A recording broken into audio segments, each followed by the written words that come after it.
이준석 의원이 오늘 입국을 했는데 이제 사실 윤석열 대통령의 이제 통화 육성이 나온 2022년 5월 9일 무슨 일이 있었을까? 이게 약간 퍼즐이 좀 맞춰지고 있잖아요. 지금 상황이.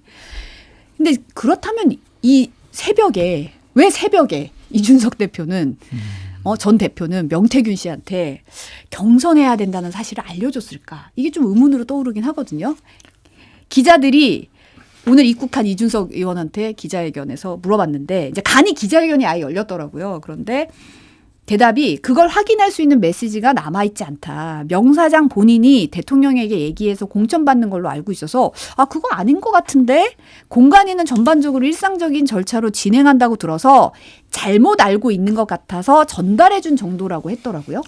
명태균 씨 같은 경우에는 5월 2일 날 김건희 여사랑 주고받은 문자에 의하면 그냥 선물이라는 형식으로 표현을 하면서 김영선 전 의원의 공천을 확신했던 것 같은데 이제 이준석 대표랑도 상당히 각별하고 긴밀하게 연락했던 사이인 것 같아요. 그러니까 당대표니까 저 김영선 전 의원 공천 받은 것 같다 그랬더니 아니다라고 이준석 대표가 얘기를 해준 것 같은데 그거는 좀 부적절하다고 봐요. 왜냐하면 저 같은 이제 평론가가 김건희 여사, 윤석열 대통령을 비판하는 포인트 중에 하나가 왜 명태균 씨랑 공천 문제를 왜 논의를 하고 상의를 하고 얘기를 해줬느냐라는 거잖아요.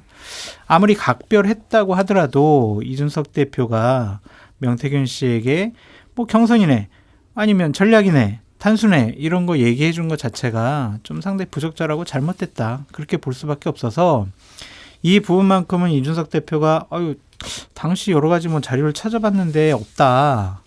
이런 식으로 얘기하지 말고 그 부분만큼은 좀 유감 표명이나 사과를 하는 것이 좋지 않을까. 어물쩡하게 넘어가는 것은 이준석답지 못하다. 그런 생각이 듭니다.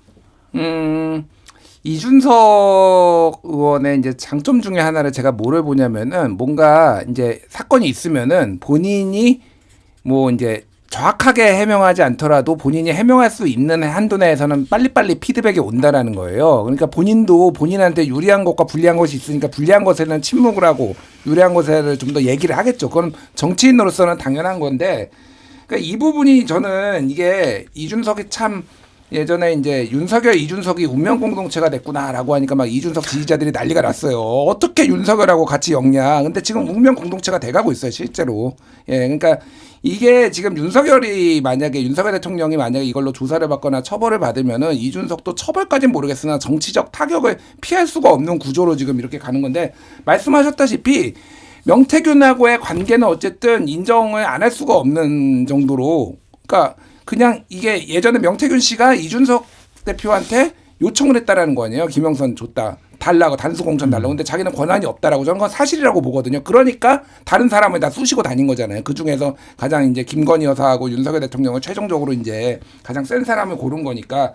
근데 이 정황을 본인이 다 몰랐다라는 거 처음에는 사실상 몰랐다라는 식으로 얘기를 했잖아요. 자기는 권한이 없고 손을 아예 안 댔다라는 건데 다 보고받고 사실상 다 알고 있었잖아요. 그러니까. 아무리 본인이 이제 불리한 상황이라고 하더라도 뒤에 우리가 좀 얘기를 하겠지만 이제 다 폭로하겠다까지 나오니까 자, 이준석에 대한 신뢰도가 조금 떨어지고 있구나. 사람들이 그렇게 느끼실 거예요. 그러니까 이게 그런 부분이 있고 말한 대로 명태균한테 이거를 얘기해 주는 게 적절하냐? 그런 거죠. 명태균한테 얘기하는 건 좀 저는 문제가 있다라고 봐요. 이거는. 네. 그러니까 정치적으로 법률적으로 문제가 있다라고 보기는 어려울 것 같고요. 이준석 대표가 당시에 허수아비 바지 사장이었던 거는 맞는 것 같기 때문에. 근데 아무리 명태균 씨랑 여러 가지 인간관계, 여러 가지 선거 때 도움을 받았다고 하더라도 이 출마하려고 하는 사람들에게는요. 예를 들면 전략공천이냐, 경선이냐, 단수냐 이런 정보를 사전에 알기만 해도 큰 도움이거든요. 어마어마한 정보예요.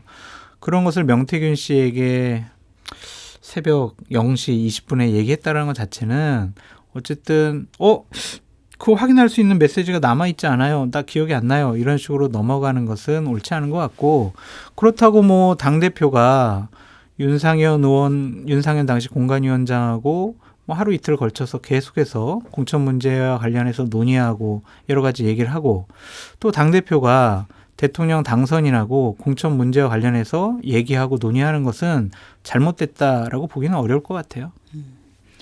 지금 이준석 이제 기자들이 이준석 의원에게 검찰이 조사 검토한다고 물었더니 상당히 의미심장한 답변을 내놨거든요. 직접 듣고 오겠습니다. 검찰이 의원님에 대한 조사를 검토하고 있다는. 전 당연히 가가지고 이미 나와 있는 것보다 더 확실한 것들을 얘기해줄 의향이 있습니다. 예를 들어서 이번에 하도 저한테 미국에 있는 동안, 미국이 아니라 브라질에 있는 동안 새벽에도 이렇게 언론인들이 질문 주셔가지고 저도 이제 기록을 몇 개 찾아봤는데 사실 대통령께서 공천 시기에 저에게 활발하게 소통하신 기록도 다 확인해봤습니다. 어떤 것들인지. 제가 참 옛날 생각나면서 참 웃겨서 말도 안 나오는 것들도 많이 봤고요. 예를 들어서 대통령께서 어느 도당위원장이 이준석이 말을 안 듣는다고 대통령에게 읍소해가지고 저한테 특정 시장 공천을 어떻게 해달라고 하신 적도 있고, 그리고 또 서울의 어떤 구청장 공천을 또 이제 지금 있는 사람들이 경쟁력이 없으니까 주는 게 좋지 않냐 이런 말씀하신 것도 있고, 뭐 이런 거 저도 오랜만에 새록새록 이렇게 다 찾아봤습니다. 그래가지고 검찰이 그런 부분까지 궁금해할지 모르겠지만은 만약 궁금해한다면은 일체를 다 얘기할 생각입니다. 그러니까 대통령이 특정 시장, 구청장 후보자 공천까지 언급했다는 얘기를 살짝 보여줬어요. 살짝 보여주면서 검찰이 이런 것까지 궁금해할지 모르겠는데 궁금해하면 일체를 다 얘기하겠다. 이미 나와 있는 것보다 더 확실한 걸 얘기해줄 의향이 있다. 이거 어떤 의미입니까? 제가 먼저 얘기를 할게요. 이거를 이제 한 줄 요약을 하면은 오늘의 이제 전국 상황을 제가 두 줄로 요약을 할게요. 이준석의 명태균화, 한동훈의 드루킹화, 뭐 이 정도로. 왜 그래요? 그 정도는 아니지. 이 정도로 아직은. 요약을 할 수 있을 것 같아요. 그러니까 쉽게 얘기하면은 나 가지고 있는 거 많어. 이거 다 폭로할 수 있어라는 거잖아요. 이 명태균 전략이었어요, 이게. 그래서 들어보니까 뭐 맞네. 이거저거 올리고 뭐 그거예요. 그러니까 이게 김소연이 쏘아올린 작은 공이 일파만파로 지금 여기까지 온 거다. 일단 변호사를 이준석 대표도 이준석 의원도 그 얘기를 했는데 네. 변호사를 잘못 골랐다. 그러니까 저는 살면서 이런 변호사 처음 봤어요, 진짜. 그러니까 왜냐하면은 명태균이 원래 사실은 그 창원 쪽에 있는 검찰 출신에 거기 그쪽을 하려고 하다가 어떻게 하다가 김소연이 됐다라고 합니다. 그 과정은 제가 모르겠는데 김소연 변호사 이분은 명태균보다 말이 더 많은 것 같아 일단. 명태균보다 말이 더 많고 이렇게 상세하게 검찰에서 무슨 조사를 받았는지 브리핑을 해주는 변호사를 제가 처음 봤어요. 그러니까. 그러니까 변호사 본업에 출신해야 되는데 이 사람은 지금 이게 용산에다 보내는 시그널인지 아니면 복당을 하기 위해서 한 건지 아니면 이준석을 죽이기 위해서 한 건지 그래서 이준석을 악의 축이라고 하면서 공개한 게 결국은 이준석 표현에 따르면 완결성 있게 지금 이게 완전히 다 구성이 돼버렸잖아요. 결국은 그러면 이준석을 조사를 하면은 윤석열, 김건희도 다 조사를 할 수밖에 없는 구조로 지금 가는 거예요. 거기에 이제 여기까지 이제 이준석이 이제 옛날에 공천 얘기까지 윤석열 대통령이 했다라는 거는 이거는 다 저는 뭐 이게 어떻게 될지 모르지만 무협지 용어로 양패구상, 뭐 동귀여진, 뭐 이쪽으로 지금 가는 거 아닌가? 참.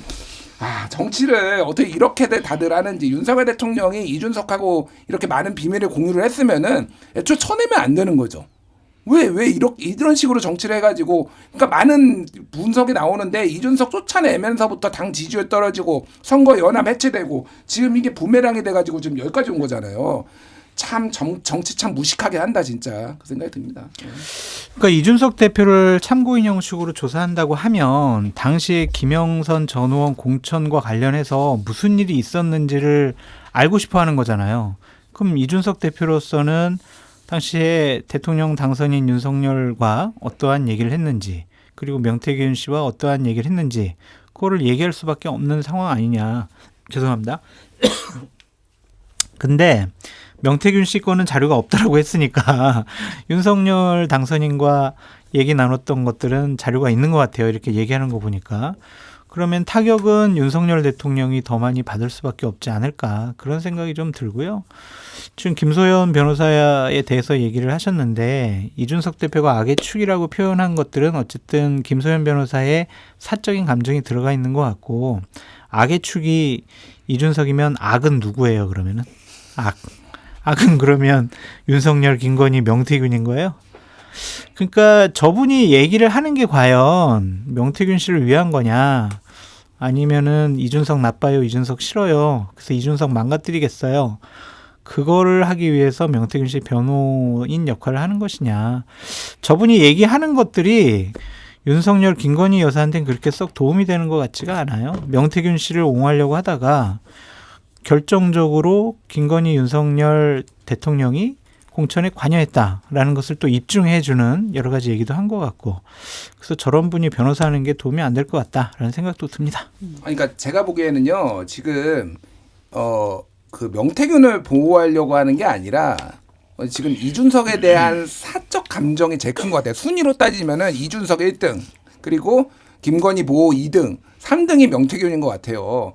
자, 기자들이 이 김소연 변호사한테 이제 전화 통화 많이 하고 지금 물어보잖아요. 진짜 황당한데, 네. 전화 통화해서 이거 명태균 씨 이거 형량 어떻게 될 것 같아요? 그러니까 뭐 이대로라면 무기징역을 피할 수 없지. 진짜? 그렇게 얘기를 했다라는 거야. 하지만 이렇게 여론 재판을 해서는 안 된다. 지금 같은 여론 재판이라면은 무기징역을 피할 수가 없지만은 이게 변호인이 할 얘기입니까 이게? 그러니까 명태균은 안중에도 없는 거예요. 사실 명태균이 왜 김소연을 골랐는지 저는 미스터리입니다. 제가 물어보고 싶어요. 굉장히 훌륭한 변호사들이 많은데 이게 뭔가 제가 보기엔 제 느낌으로는 어쨌든 용산하고의 어떤 라인을 뚫기 위해 이게 황우여 로펌이라는 거 아니에요? 김소연 변호사가. 어쨌든 그러니까 뭔가 정치와 관련된 사람을 선임을 해가지고 하려고 하는 건데 제가 보기엔 지금 엉망진창이 됐다. 그리고 명태균은 더 지금 완전 망한 것 같아요. 그냥 제가 보기엔 명태균 망한 것 같아요. 지금. 근데 어쨌든 이준석 의원의 이제 태도가 사실은 저는 몰랐어요였잖아요. 저는 몰랐어요였는데 지금 보면은 뭐 확실한 거 얘기해 줄게. 뭐 깔 수 있어? 이 얘기는 이제 아까도 뭐 명태균화 얘기하셨는데 이렇게 되면 뭔가 상자가 열릴까요? 진짜? 아, 그렇게 될 수도 있겠죠. 왜냐하면은 이번 사태의 중요한 주어들, 주인공들은 명태균, 김영선, 김건희, 윤석열 이 분들이잖아요. 근데 갑자기 김소연 변호사가 짠하고 나타나가지고 이준석이 나빠요 하면서 손가락질하니까 지금 이준석을 조사한다 막 이런 얘기까지 나오고 있잖아요. 그러니까 이게 결국에는 사실관계를 좀 호도하려고 하는 거다. 그럼 이준석 대표로서는 자기 자신을 방어하기 위해서라도 더 많은 얘기를 할 수 있고 더 많은 증거를 검찰에 제출할 수도 있지 않을까. 에이 윤석열, 김건희 여사 곤란해져봐라 하면서 툭 던질 수가 있겠죠.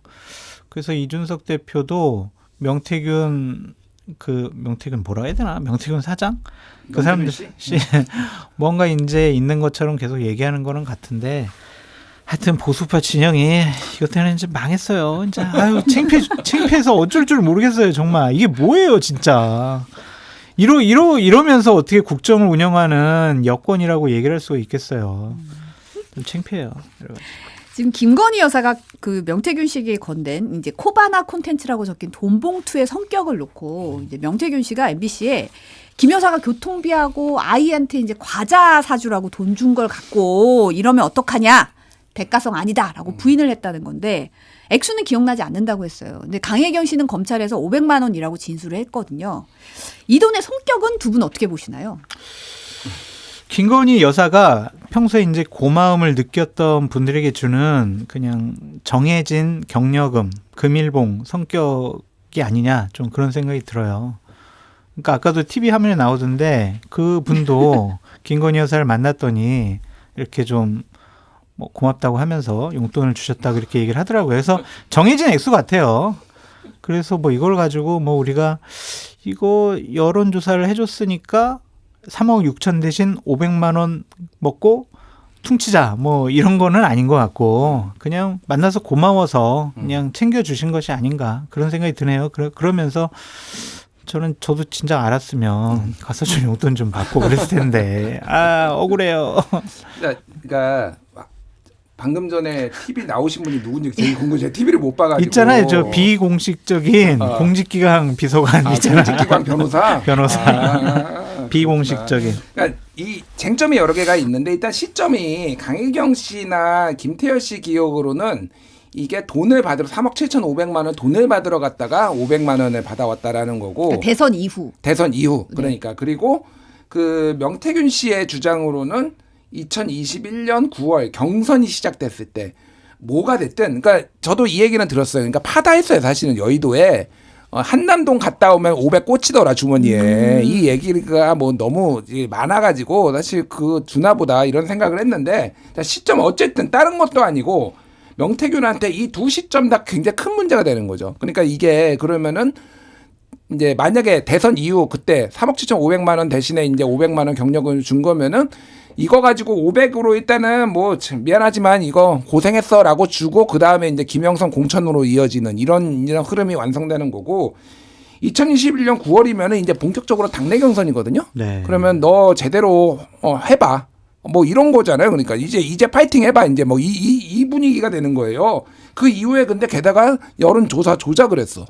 그러니까 이게 그럼 어디까지 이제 수사를 해봐야 되지 않은 거 아닌가라는 거고 500의 뭐 돈의 성격이 저는 이거를 얘기하는 분이 없는데 이게 정말 김건희 여사 돈이 맞았을까? 이거를 얘기하는 분이 없더라고요. 이거 특활비 아니야? 대통령실 특활비? 현금으로 이거 쓴 거 아니야? 이 생각이 드는 거예요. 그렇게 후하게 이렇게 줬다라면 김건희 여사가 부자기는 해요. 뭐 여러 가지 장모 최은순 씨부터 해가지고 돈 많이 벌었잖아요. 뭐 사기도 치고 뭐 주가 조작도 하고 했지만 어쨌든 돈을 벌었는데 이분들이 그렇게 화통하게 본인 남편한테 한 달에 2,000씩 꽂아주고 뭐 이런 거 빼놓고 검사 시절에 화통하게 썼다라는 거를 본 적이 없어요. 저는. 그러니까 이게 이렇게 500만 원씩 이렇게 주는 게 정말로 자기 돈이었을까? 이것도 만약에 수사 대상이고 오늘 유인태 전 그 국회 사무총장이 인터뷰 나와서 그 얘기하셨어요. 김혜경, 이재명 대표 배우자 김혜경은 10만 원 때문에 법인카드 지금 기소됐는데 아무리 뭐 이게 관행이고 뭐 그래도 500만 원 이게 말이 돼? 이게 옛날 구태 뭐 정치인들 구태라기 하고 옛날에는 관습적으로 YS나 DJ도 이렇게 지갑에서 뭐 기자들 만나면 정치인들 후배들 만나면 주고 그랬거든요. 근데 지금 시대가 어느 때인데 저는 이거는 수사를 해봐야 되는 거다라는 거고 이걸 제가 들은 얘기가 뭐가 있냐면은 검찰이 절대 얘기하지 마라. 아, 절대 얘기하지 마라. 명태균 씨 측에다도 얘기를 하고 강혜경 씨나 다른 증인들한테도 김건희 여사 요 돈 받은 얘기는 절대 나가서 언론한테 얘기를 하지 말라라고 얘기를 했어. 그래서 다 입국다시였는데 이게 어떻게 돼가지고 한겨레가 보도를 한 거예요. 그러니까 이제 확인이 그러니까 뒤늦게 이제 된 거죠. 이게 의미심장한 거예요. 그러니까 검찰이 입단속을 시킨 것도 검찰에서도 이 부분이 좀 문제가 될 거라는 걸 알고 있었다는 여사님 거잖아요. 건드리는 거잖아요. 이게 이거 어떻게 수사를 안 해요. 이제 이렇게 분위기가 되는데 그러니까 이거는 건드리면 안 된다. 일단은 지금도 터져 있는 거 수습하기도 어려운데 이것까지 듣고 터지면은 골 때리니까 그러니까 했는데 이게 어쨌든 한겨레가 보도를 해서 다 알게 된 거예요. 그러니까 이게 얼마나 중요한 거고 아무리 지금 검찰이 입단속을 해도 지금 나올 건 다 나오는구나. 지금 요 상황을 좀 보시면 될 것 같아요. 세상을 뭐 이렇게 각박하게 살아요. 미담으로 좀 생각하시고 좀 나한테 500원 줬으면 내가 이렇게 했겠어. 논평을. 여사님 불러주세요. 저희들은 언제든지 열려 있습니다. 아니 캔디님이 과자값 500만 원이면 당뇨 걸린다고 이런 걱정을 하시는데 근데 사실 이준석 의원이 김건희 여사가 본인한테 햄버거 하나 달라고 사줬다 이런 얘기를 하는데 아니 명태균 씨한테는 얼마나 고마운 일이 있었길래 이렇게 수백만 원을 또 경력금으로 줬을까.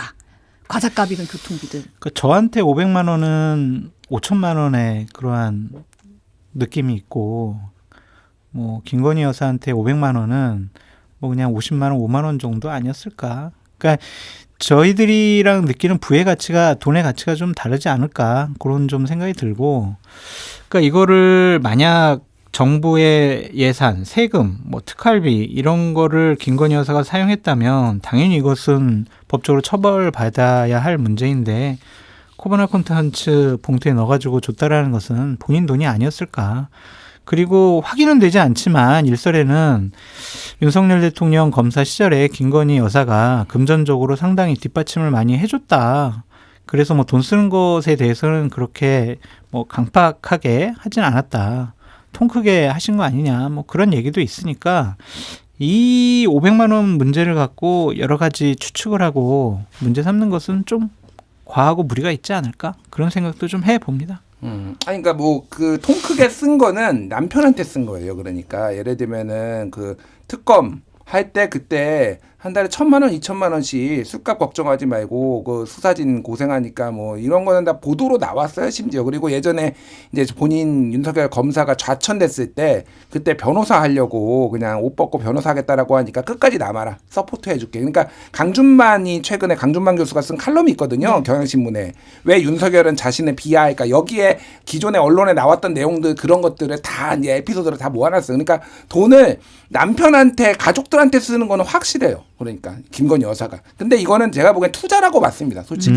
투자라고 봤어요. 그러니까 솔직히 검사 윤석열이 얼마나 많이 그 가족들의 어떤 그런 것들을 뭐 직접 했든지 아니면 검사라는 지위로 다 비호를 해줬습니까? 여러 가지. 그러니까 그런 정황들이 있기 때문에 이거는 저는 투자라고 봤어요. 그러니까 그런 투자의 개념으로 저는 이거를 봐야 돼요. 그러니까 그 동안에 봤을 때 그러면은 명태균한테도 이거는 제가 보기엔 투자다.